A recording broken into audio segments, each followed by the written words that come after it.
Welcome to D.T. Kane's Epic Fantasy Book Club. I'm D.T. Kane, author of the epic fantasy series The Aggresfar Saga and the spoken books Uprising. Each week, I read from one of my novels, discuss my writing process, answer your questions, and have general discussions about fantasy fiction. It's like a book club, except I do all the work for you. Find show notes, info about all my novels, and much more at dtkane.com. Here's the show.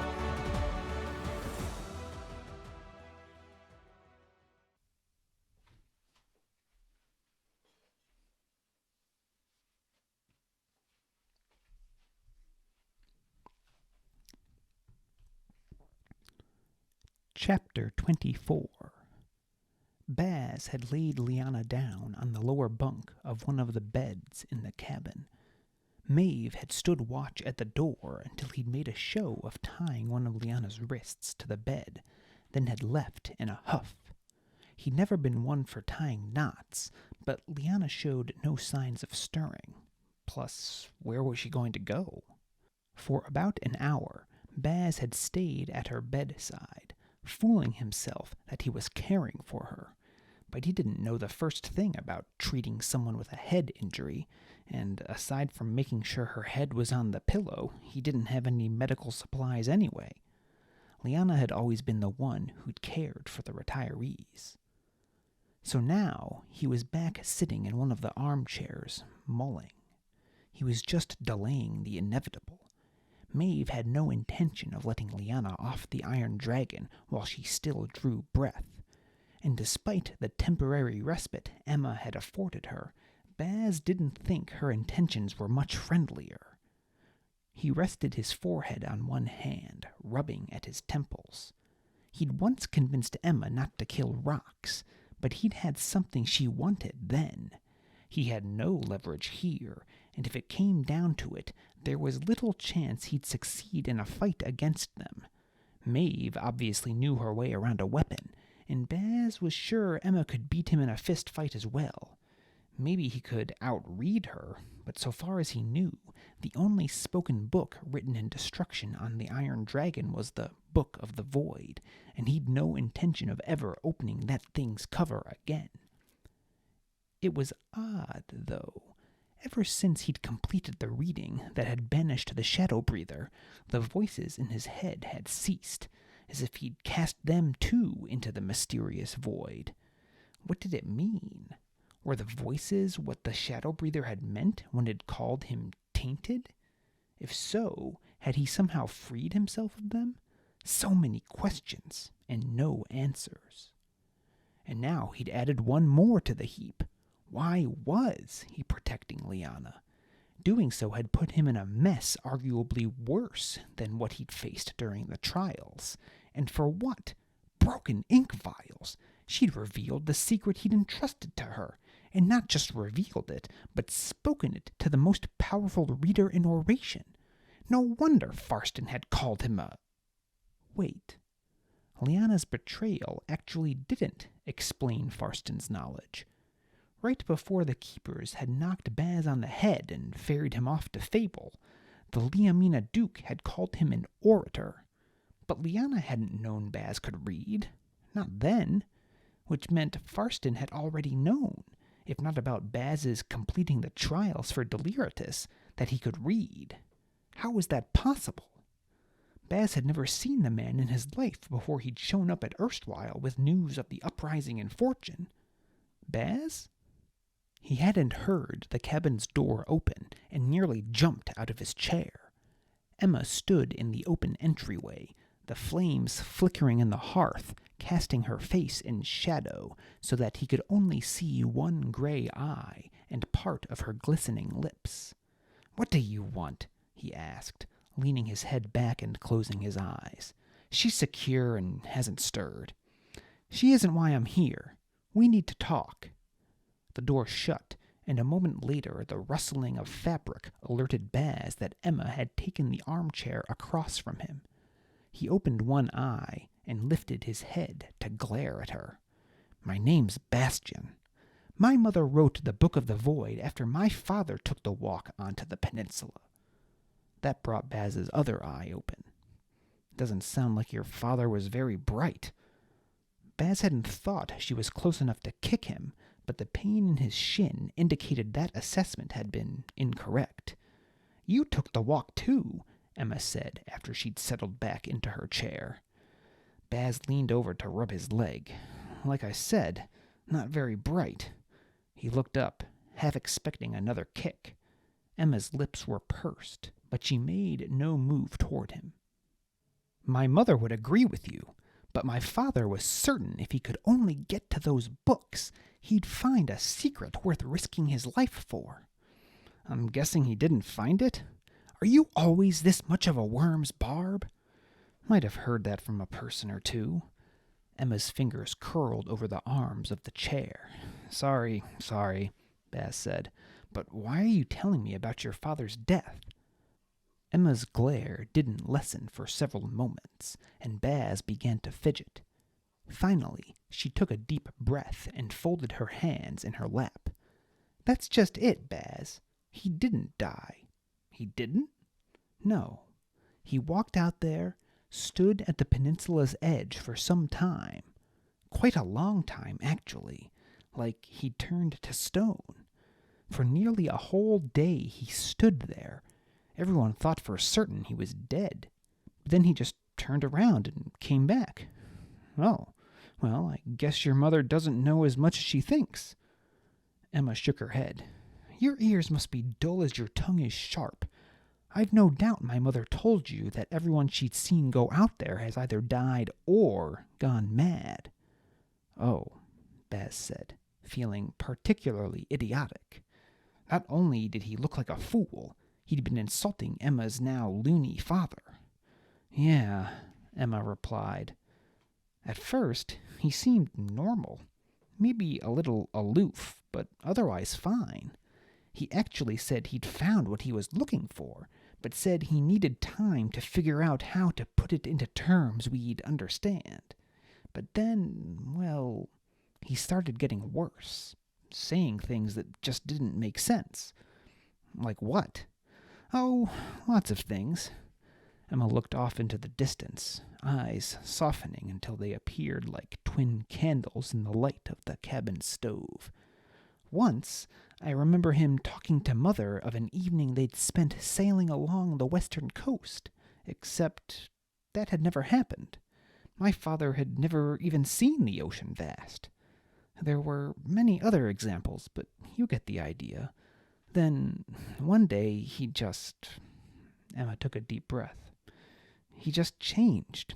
Physically, he was the same, but he just became so cold, like someone had sucked all the vigor for life from him. And his voice. Ehma wrapped her arms around herself, seeming not to notice. The worst thing I've ever heard, but somehow it made you want to listen. He started telling others to do things. They'd listen no matter how crazy it was. It took 3 more people taking the walk until we figured out they'd all visited Father shortly before doing so. Baz had heard such a voice before, out there in the darkness of Undertome, that placid lilt of a grandfather that had been almost calming, yet somehow bone-chillingly evil. What'd you do with him? Mother kept him locked away. She was convinced she could help him. For months, she neglected her work on the equities, instead working on a new book. It's said that the Enigma imprisoned the Dark Ones in shadow, and she thought if she could only write a book that could banish the shadow from a thing, that it would help my father. Is that, possible? Ehma shrugged, arms still wrapped around herself. She didn't know. No one did. But that didn't stop her. Writing a book isn't a science, it's an art. Lots of trial and error. Find examples approximating what you wish to do and modify the grammar and syntax. Use vocabulary evocative of the outcome you seek. Try different combinations of elemental ink. The variables are nearly infinite. Baz had never even heard someone even try to explain how a spoken book was written. Wrapping his mind around the fact that the tomes were actually created by men was akin to imagining existence before the sun and the stars, before the earth on which they now lived had even existed. It seemed impossible. How'd it turn out? He asked. His mind was still so confounded that he barely heard himself speak the question. Not good. Only 2 people who have ever attempted to read from it have survived, and I'm not even certain one of those 2 still lives. Baz swallowed. Maybe the readers were onto something, banning the writing of new books. If you could kill anyone by simply writing the correct combination of words on a page, maybe it wasn't a power worth pursuing. He glanced at Leanna, suddenly very worried things weren't nearly as dichotomous as he'd thought. The first one was my father, Ehma said. My mother brought the book to him once she'd finished it, expecting to read it and save him, but instead he convinced her to let him read it. Ehma stopped speaking. She'd drawn her feet up onto the chair so that her knees touched her chest. Her eyes wandered to the fireplace, and they sat in silence until Baz couldn't take it any longer. What happened? No one's certain, Ehma said. She was still looking at the flames, and her voice came out as if from a great distance. Mother says he just vanished. Most of the keepers believe she just couldn't bear keeping him prisoner any longer and released him. A few think the same, except instead of releasing him, she killed him and hid the body. What do you think? Ehma took so long to respond that Baz was just about to prompt her again when she said, I think my father is gone. She'd turned her eyes back to him as she'd spoken, and the mixture of pain and fury in them made abundantly clear she'd field no further questions on the topic. Well, who was the second person to read the book and survive? Sadness seemed to overtake the anger in her glare. You, Baz. Chapter 25. You think I'm going mad? I didn't say that. You kind of just did. Baz folded his arms and glowered at Ehma from his slouched position. Well, there was your episode back in the lift. What was that about? Baz's expression faltered, and by the look in Emma's eyes, she noticed. I don't know what you're talking about, he replied, looking away from her. He expected a derisive snort, or at least an eye roll, but instead she replied very quietly. It took weeks for any noticeable symptoms to develop in my father, and longer than that before anyone realized there was really something wrong. He spoke once or twice of hearing things, and one time I remember walking past his and Mother's room late at night and hearing him murmuring under his breath. My mother had gone to visit one of our outposts on the paper fields and hadn't been expected back for days, so I rushed in excited to see her. But my father was alone, just sitting in a chair with his eyes closed, carrying on a conversation like he was sitting at a dinner table. A few days later, the first of the 3 keepers ran headlong out onto the peninsula and died. Baz had seen what happened to people, well, one person at any rate, who ran out onto the platform that jutted into the ceaseless darkness beneath Tome. He had a sudden urge to wrap his own arms around himself. The only time the voices have ever spoken to me... Baz stopped. His mouth had seemed to move of its own accord, and Ehma was now looking at him with some interest peeking through her sad eyes. Illiterate ink! He hadn't meant to say a thing about the voices. But there was just something about the moment. Ehma so vulnerable, telling him of this great tragedy in her life, and not any tragedy, but one that paralleled his own experience. Something he couldn't name just told him he needed to tell her. He really would go mad if he couldn't tell anyone what was happening. They spoke directly to me when I was out on the peninsula beneath Tome. At first it was just in my head, but then... He shuffled uncomfortably in his seat. Ehma gave him a reassuring nod, and after a deep breath, he went on. Then they began to speak through me, like they'd taken over my body or something. Voices that weren't mine coming out of my mouth. Sounds terrible, Ehma said. I'm sorry you had to go through that for me. I didn't do it for... Hadn't he, though? Marla Kolnar had been about to kill Ehma, and he'd tricked her into coming out onto the peninsula with him. He'd risked his life for a girl he barely knew.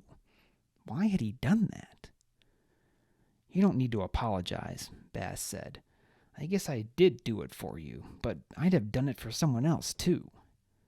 He wasn't certain of that, but he couldn't have another woman thinking he felt something special for them. Not after what had just happened with Leanna. Ehma didn't look the least bit disappointed, though. I think that's why I like you, Baz. She smiled at him, though her eyes were still sad. Baz realized he was smiling back and quickly looked away from her. Bloody burning books. What was he doing? Kiss one girl one moment, make moon eyes at another the next? But that doesn't explain what happened in the lift earlier, Ehma said. Baz responded without looking back at her. I heard the voices again on the lift, but they weren't speaking to me. At least I couldn't tell if they were. It was just indistinct mumbling in my mind. And it's gone now. Been gone since I read from that awful book your mother wrote. He considered admitting that one of the voices had briefly spoken through him when he'd been facing the Shadow Breather, but decided against it. Ehma would think him mad for certain if he confessed that. Huh, Ehma said. The curiosity in her tone brought Baz's eyes back to Emma's face. What? Well, that is what my mother wrote the Book of the Void for. Banishing the shadow. That's what you did to the Shadow Breather. Maybe it worked on the Dark Ones, too. Baz shuddered. Let's stick to just calling them the voices.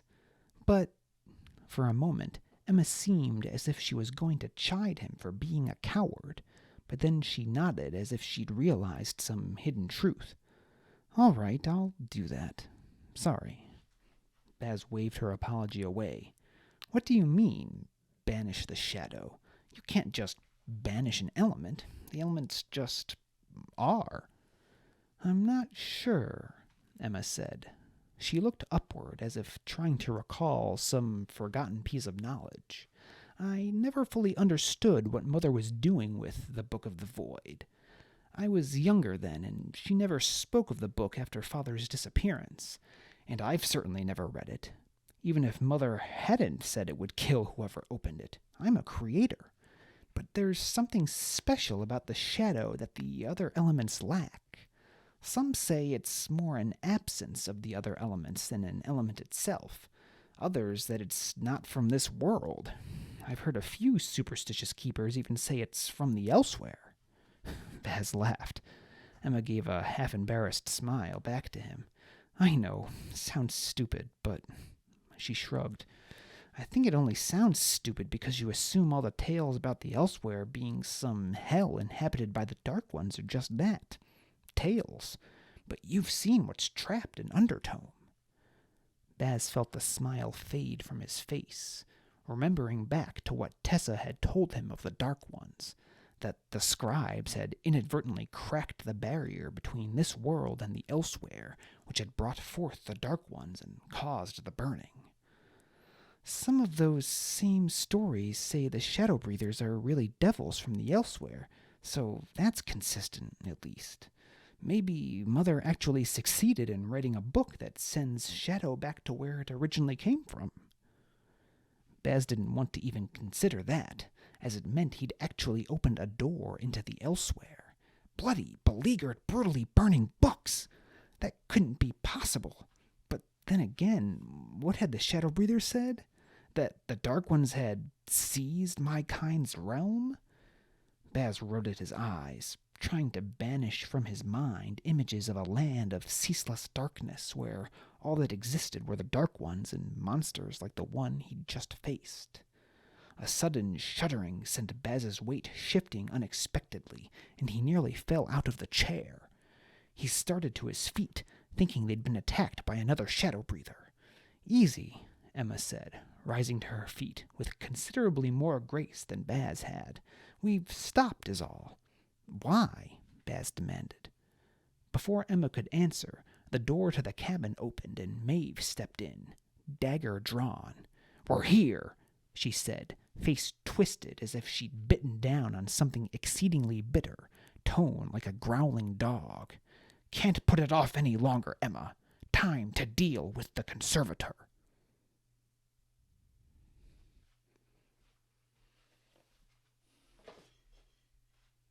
Hello, everyone. Welcome back to D.T. Kane's Epic Fantasy Book Club. Today is December 11th, 2022, as I record this, which is episode 21 of season 2 of the podcast, and episode number 48 overall. Hope you just enjoyed listening to chapters 24 and 25 of Declaimer's Discovery. We're officially more than halfway through the book now, so rolling right along here. Baz and Ehma had a bit of a heart-to-heart here. We learned some more of Emma's kind of tragic background here with her father having gone mad after he went out onto the peninsula beneath Undertome there in the darkness where the never-ending pit of books is. And now she kind of thinks that maybe Baz is going mad too, because he's hearing voices just like her father did. So is Baz actually going mad? We'll just have to keep reading and find out. And then, of course, at the end here, Mauve barreled in and said it's time to take care of Leanna.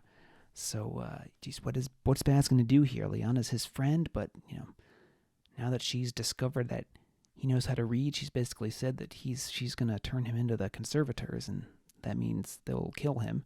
So is Baz going to stand up for her? Is he going to stand aside and let these rebels, Mauve and Ehma, have their way with Leanna? Find out next week as we'll read chapter 26 of Declaimer's Discovery, and that will also conclude part 2 of the novel. So tune in next week for that. Onto the personal update here. Not too much going on for me. Well, I shouldn't say that. I have finished the draft of Into the Dragon's Maw, Part 5 of the Spoken Books Uprising. So that's exciting. Always a good feeling to get another draft of a book written. It's, if you're someone who's working on your first book, or maybe you've only written one book, I certainly don't want to minimize the importance of getting that first draft written. That's probably the most important thing that you can do if you are a new novelist. You're better than 99% of the people out there who say they want to write a book if you have managed to get all the way through draft 1. So congratulations if you're someone in that boat, or if you are someone working towards that goal. Just keep pushing. No one else is going to write that book for you. So just get your butt into your chair every day, or at least most days, and keep banging out those words. And it is a marathon. It's a test of endurance writing a novel. So just keep writing and focus on getting small chunks done each day, and you'll get there. But for me, this is the 6th book I've written now. So completing the first draft is, I still feel good about it, but it's a little less of a milestone. It's almost like I just have to get to this point to really start getting out the book that I actually want to write. That's one of the tough things about writing a first draft is it's just not going to be as good as you want it to be. And I think that's what gives a lot of people trouble, especially early out. And frankly, even 6 books in, I have days where I'm very disheartened, thinking I'm writing, nothing that's any good at all. But you can't edit a blank page, so you just have to get it down, and then you can go back and fix things. Honestly, as I'm writing along, I'll come to a scene. I'll be like, oh well, X has to happen here, but this won't make any sense unless I have something 10 chapters back that kind of sets it up. But, if there's a way to figure out all of those things ahead of time, I have not discovered it yet. So sometimes you just have to write.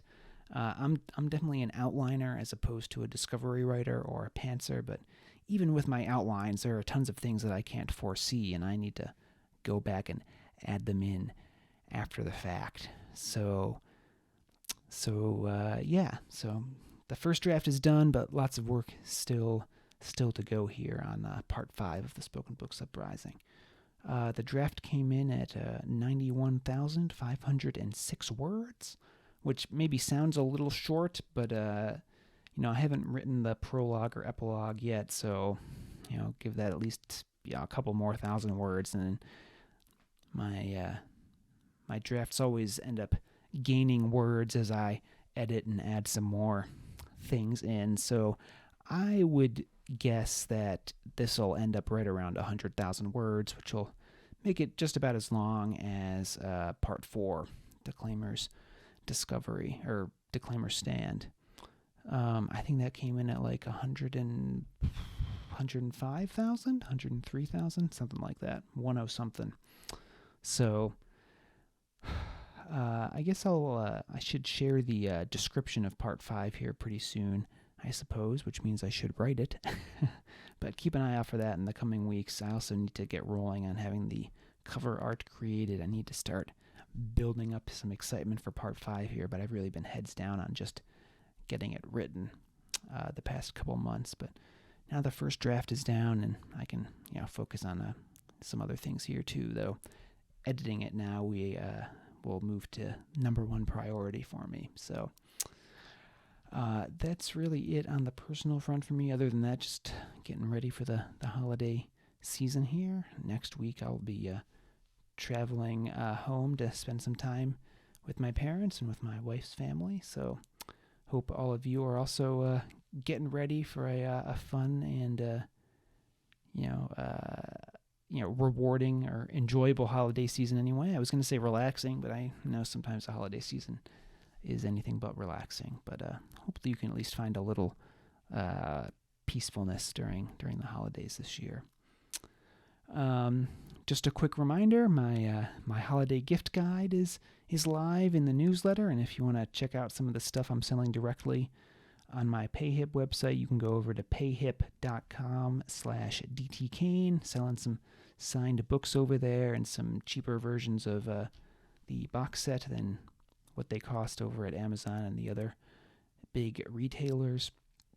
Buying from me directly decreases my transaction costs at no additional cost to you. That means I get to keep more of my royalties, and I pass most of that savings right on to you. So you can get the Spoken Books Uprising box set for only $3.99 from my PayHip store, whereas it's $5.99 pretty much everywhere else. And like I said, if you some signed books, and remember, I do have another book outside of the Spoken Books Uprising series, Blade Sorrow, my very first novel, which is quite a hefty book. It's 260,000 words. It is the first of a series I intend to continue at some point, but it's a totally contained story as well, so don't feel like you're going to buy it and be left hanging indefinitely. The story does wrap up. It leaves some threads open for additional stories, but you can certainly read that as a standalone. And that's $2.99 in ebook and $19.49 in paperback from, that's only on Amazon. It's also in Kindle Unlimited, so if you're a Kindle Unlimited subscriber, you can pick up a copy there for free, or at least included in your subscription. Okay, I think that's enough of all of that. So we'll just move on to the fantasy quote of the week here. This week's comes from Terry Pratchett from Good Omens. Evil in general does not sleep, and therefore doesn't see why anyone else should. And this week, as I wrote about in the newsletter a little, I was talking a little about my routine and my habit forming, and how I've been trying with mixed success of getting a consistent morning routine of writing down. So I thought maybe I'd give just a little bit of routine advice here in my weekly essay that goes along with the quote of the week. So here we are.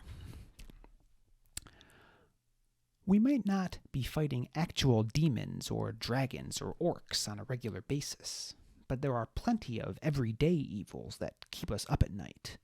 Some are simply out of our control, and the process of dealing with the anxiety they produce is part of being human. But some things are in our control. If we want to increase our chances of occasionally having a good night's rest, we should do our best to set ourselves up for success each day so that the nagging worry of unproductivity doesn't plague our dreams. Often, we worry over things we have put off, but with all the other things going on in your life, don't lose sleep over this. Take 5 minutes at the end of each day or in the morning, whatever works best for you, and reflect on what you really need to get done. Don't set impossible goals. Start with 1 to 3 items and write them down. As we all know from the Spoken Books Uprising, there's power in words, and getting those tasks down on paper helps make them more real. For an added dose of motivation, try starting your list with, "Tomorrow, I need to." I like making this list at night for the tasks I want to complete the following day.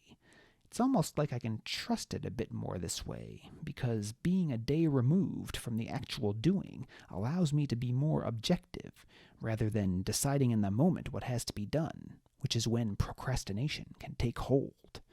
The next day, it feels a bit like a different person decided what was important, and I can just put faith in the judgment of the past version of me. Do whatever works best for you, but do it. You'll rest easier at night knowing you accomplished something important during the day. And as always, just a reminder, each week I share a fantasy quote and indulge my inner philosopher with a brief essay about that quote. If you have a favorite fantasy quote you'd like to see featured in a future edition of DT Kane's Fantasy Quote of the Week, shoot me an email at dtkane@dtkane.com, and you may see your fantasy quote in a future edition of the newsletter and podcast and my accompanying essay. And just another quick reminder, if you're looking to get DT Kane a Christmas gift this year, or it can be any sort of holiday gift, it doesn't need to specifically be a Christmas gift, maybe the number one thing you can do for me costs nothing at all. Leave a review of my books on Amazon or wherever else you buy your books, especially the box set in particular. It just came out. It doesn't have many reviews right now. So, even if you haven't bought the box set, but you've read the books in it, I think that qualifies you to leave a review of it. So head on over to Amazon, or I have a link in this week's newsletter that'll take you right to the review page for it, and just drop a few words. You don't need to write a book report. You can just say, this is what I liked about the book. This is what I didn't. Just a couple sentences and a star rating. That's all it takes. And the sad fact is, people, a lot of people just won't give a book the time of day until it has, a certain number of reviews. So, every single review really helps me out. So I appreciate that. Also, if you are feeling very generous, you can consider supporting me on Patreon. That's patreon.com/dtkane, and you can sign up for a monthly amount you'd like to pledge to me, and you do get perks for doing that. You'll get copies of all of the books I've written to date, and I will also send you copies of all books I write in the future, so you'll never have to, obviously you're paying the monthly fee for Patreon, but you'll never have to pay for another one of my books. I will give them all to you. I will be recording a bonus podcast episode every month starting in 2023. That'll go out to all Patreon subscribers. And there are some other perks too, so you can check that out, patreon.com/dtkane. Okay, that is all for this week. So again, we'll be reading chapter 26 of Declaimer's Discovery on next week's episode. So until then, this has been DT Kane's Epic Fantasy Book Club. Thanks for listening to D.T. Kane's Epic Fantasy Book Club. If you liked today's episode, please consider rating and reviewing wherever you listen to podcasts. If you're watching on YouTube, give this video a thumbs up if you liked it, and hit that subscribe button and the bell so you get notified whenever new episodes become available. If you'd like to listen to back episodes or review the show notes, visit dtkane.com/podcast. D.T. Kane's novels are available for purchase at most major online retailers, or you can purchase directly from his website at www.dtkane.com/books. You can receive a free short story and sign up for D.T. Kane's mailing list at dtkane.com/email-signup. If you'd like to connect, you can find D.T. Kane on Facebook at D.T. Kane Author or Twitter at D.T. Kane Author, or send D.T. Kane an email at dtkane@dtkane.com. See you next week.